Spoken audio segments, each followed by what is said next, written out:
What up, y'all? It's your boy again, Jody Williams, Chocolate Thunder, and I'm gonna give you my review for day 2 of the IFA World Championships Masters Division. And we pulled right-handed, okay? And I already knew I was coming in with a bicep injury, just, maybe tendonitis, whatever. I knew I wasn't 100%, but I was like, it's the World Championships. I ain't missing this opportunity. I'm gonna just see how I do. Once I started going through the tournament and go through opponents, I'm like, you know what? I may have a crack at, doing something special with a messed up arm. But anybody out there who hasn't done the World Championships, they're very strict on elbow fouls. And there's nothing worse than going to a tournament, but even worse, there's nothing even worse than that than losing at a World Championship on elbow fouls. So my last match that put me out, and I ended up being, taking 4th place on the right hand. I gripped up with the opponent, I drove to the side, and the first one was kind of an elbow foul, I admit. And the second time I did that, I was just irritated because it seemed like the guy started to shove me, And I remember because I had Rebecca Todd, Michael Todd's wife, kind of screaming at me saying, hey, watch your elbow, watch your elbow.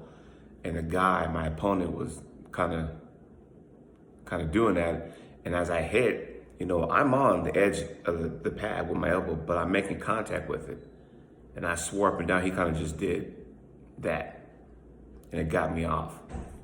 And the only reason why I'm kind of miffed about that is because Bob Brown said in the athletes meeting that anyone who shoves their opponent off, the shover is the one that gets the foul. Now, looking back, I probably could have protested that, but I'm not sure how that would have went because just so you know, when you protest, that's $50 out of your pocket, right?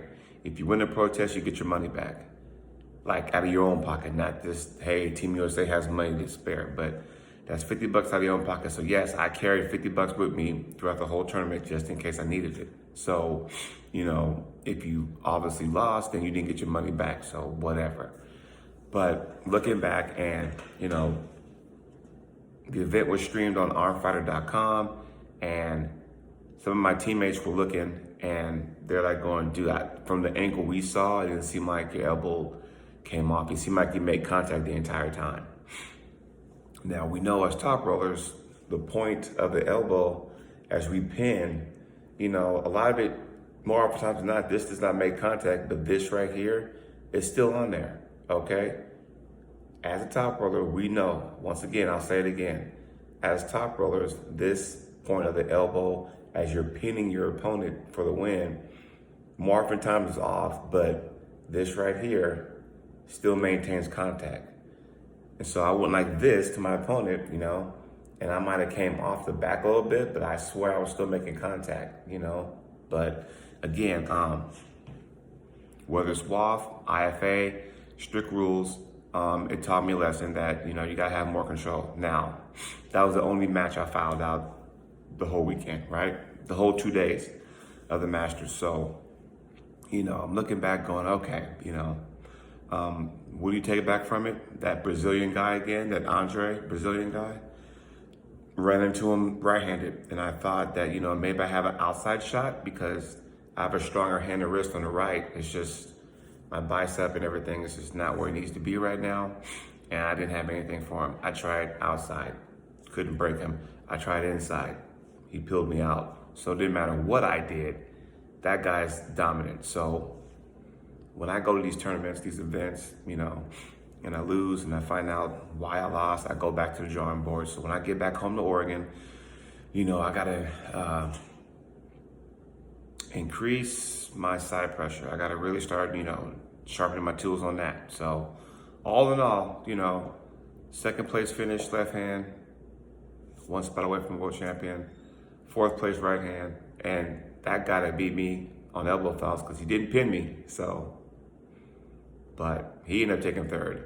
Chris Myers out of New York took 2nd, and then that Andre guy from Brazil took 1st. So he finished the tournament undefeated both days. and he was that dominant. He felt that dominant. So all in all, I think I did pretty good for my first ever World Tournament. I'm excited to go back, foaming at the mouth. It's time to get back to work. So that's my day 2. Hey, it's Saturday. Check out the open class. I think they're going left hand first today. And then Sunday they'll do the right hand. Check them out, onfighter.com, 9 o'clock East Coast time, 6 a.m. West. Later, y'all.